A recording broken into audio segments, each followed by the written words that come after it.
La parole est à Monsieur Jean-Philippe Nilor.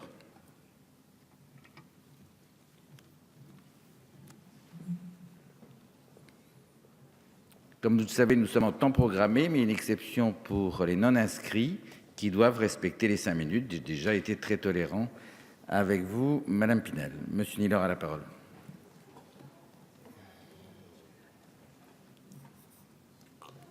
Ce faisant, je ne faisais que défendre les intérêts des autres non-inscrits qui ont les mêmes droits les uns et les autres. Vous avez la parole, Monsieur Nilor. Monsieur le Président, Monsieur le Ministre, Mesdames et Messieurs les rapporteurs, chers collègues, notre politique du logement est encore trop pensée pour les besoins d'hier et pas assez pour ceux d'aujourd'hui, encore moins pour ceux de demain. Cet extrait de l'exposé des motifs de ce projet de loi affiche l'ambition de répondre aux besoins de nos populations dans les domaines du logement, de l'aménagement et du numérique. L'objet de notre travail politique est de traduire ces ambitions louables en actes législatifs bienfaiteurs. Si nous saluons l'arrivée de ce texte et relevons des éléments manifestement positifs, novateurs à certains égards, force est de déplorer ses faiblesses. Une ambition partagée et concertée, oui. L'objet visant à la fois à libérer les initiatives et à protéger les plus fragiles ne peut que susciter une adhésion unanime. Ce projet de loi Élan a déjà un mérite. Il aura mobilisé toutes les bonnes volontés afin de le corser, le booster.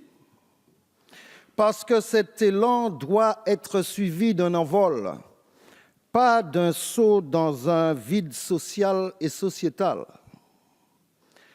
En premier lieu, le postulat de départ idéologique, à savoir la réponse exclusivement libérale aux problématiques du logement, conduit à des dérives et éloigne des ambitions affichées. Par exemple, la logique d'économie mixte, en harmonisant l'action des partenaires publics et privés, a permis à la France de résister plus longtemps et mieux qu'ailleurs à la crise du logement. Or, en déstabilisant l'action publique, c'est cet atout français qui se trouve aujourd'hui remis en question avec ce texte. D'autre part, ce texte porte en son sein même le risque d'un retour à une urbanisation frénétique, sans esthétique, et aux fautes architecturales. On se souvient des grandes tours, des grandes barres des années 60-70, véritable régression sociale et sociétale. À ce propos, la suppression de l'avis conforme de l'architecte des bâtiments de France constitue, sur l'ensemble du territoire, une menace objective à la préservation de la qualité architecturale. Par ailleurs, l'émergence salutaire de nouveaux outils techniques et institutionnels ne saurait masquer la cruelle insuffisance des moyens financiers adossés à ce texte. Enfin, ce gouvernement a pris la fâcheuse habitude de renvoyer à d'obscures ordonnances des décisions pourtant majeures qui devraient constituer même le cœur même du travail parlementaire. À ce propos, chaque nouvelle loi vient pulvériser le record de recours à ces ordonnances de la précédente. Et si toutes ces conséquences constituent une véritable préoccupation pour la France, que dire alors des Outre-mer ? Force est de constater l'absence d'une réelle prise en considération de nos spécificités. Outre l'absence de mesures phares spécifiques, on peut craindre que la dérive idéologique redoutée pour l'ensemble de la France retentisse encore plus gravement dans nos territoires, faute de garde-fous prenant en compte notre insularité, la rareté du foncier, la nécessaire préservation de notre patrimoine architectural et la marginalisation de la vie de l'architecte des bâtiments de France et le recours à la préfabrication en sont des signes évocateurs. D'ailleurs, la volonté de construire moins cher ne saurait faire l'impasse sur nos particularités outre-mer, et notamment sur les risques sismiques et cycloniques auxquels nos territoires sont confrontés. La réduction du coût des constructions ne doit pas rimer avec une baisse de la qualité et de la sécurité des biens et des services. D'autant que les phénomènes naturels sont de plus en plus violents. Nous le savons, vous le savez.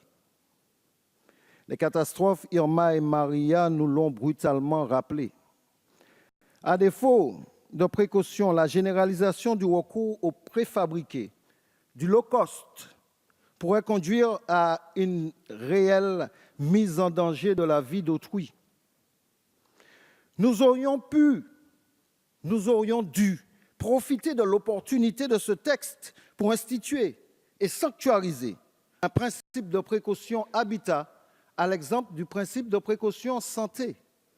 Voilà une idée novatrice, voilà une idée révolutionnaire, voilà un changement de paradigme.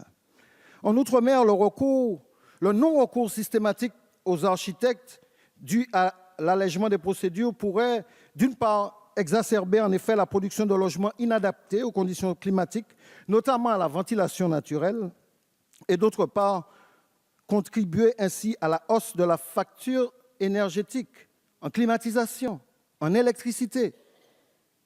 Et que dire de l'impact de la défiguration par bétonisation du littoral sur notre tourisme, qui constitue un véritable enjeu économique pour nos territoires. Nous le savons, vous le savez. L'allègement des procédures relatives au permis de construire et aux documents d'urbanisme ne doit en aucun cas compromettre le développement de notre agriculture déjà affectée par les intempéries et les multiples pollutions phytosanitaires. En la matière, j'ai été porteur de propositions pertinentes, mais malheureusement déjà écartées au mépris du bon sens. Ainsi, non seulement cette loi refuse de prendre en compte nos spécificités, mais pire, elle refuse encore plus obstinément de corriger certaines discriminations dont nos territoires sont déjà victimes. Or, c'est cela, en réalité, réduire la fracture territoriale, objectif pourtant affiché par ce texte. Pourquoi avoir écarté d'emblée des propositions qui auraient pu permettre une forme de rééquilibrage, y compris des propositions qui n'ont même pas d'incidence financière? Prenons par exemple le cas de l'amiante. C'est une problématique majeure et se révèle excessivement coûteuse au plan financier, au plan social, au plan sanitaire. Si la France est aussi touchée, oui, chez nous, près de 70% des constructions ont un potentiel amiante. Toiture, façade, cloison, peinture, réseau d'assainissement, etc. Aujourd'hui, dans tous les outre-mer, des lotissements entiers cofinancés par l'État. Jusqu'en 1997, dans le cadre de l'accession sociale à la propriété, sont chargés d'amiante. Le seul coût des transports de déchets amiantes condamne les familles les plus modestes à un empoisonnement homéopathique. Un amendement proposant à enveloppe budgétaire constante,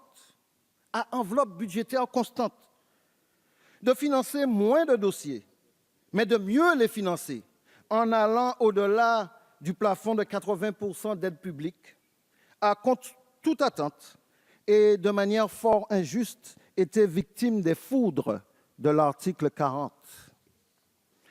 Comme quoi, et quoi qu'il en soit, il nous faudra être très vigilants quant à la sécurité de nos concitoyens qui ont aussi droit à la même qualité de vie qu'en France. Concernant l'accès au numérique et la qualité des réseaux de communication mobile, des efforts restent à faire et c'est le moins que l'on puisse dire. S'agissant des zones non interconnectées, tant dans l'Hexagone qu'en Outre-mer, il convient de remédier au fait qu'en plein XXIe siècle, de nombreux habitants n'ont même pas accès à l'électricité. Mettre fin à cette fracture électrique, c'est le préalable si l'on veut remédier à cette fracture numérique dont nos populations payent le prix à plus d'un titre. Payer une 2G à Fort-de-France revient plus cher qu'une 4G à Paris. Tel est notre quotidien. Autre exemple de discrimination, les bailleurs sociaux d'outre-mer contribuent à alimenter le Fonds national d'aide à la pierre, alors même que nos territoires en sont expressément exclus par la loi elle-même. Pourtant, l'exonération de ce prélèvement injustifié aurait pu permettre de répondre au moins partiellement à nos besoins en production de logements, 500 par an. Énième paradoxe. Ce texte dit vouloir faciliter les constructions et encourager la vente de HLM afin de pallier le désengagement financier de l'État. Je rappelle que la baisse de la LBU pour cette année avoisine les 270 millions d'euros. Les professionnels du secteur n'en sont pas du tout convaincus.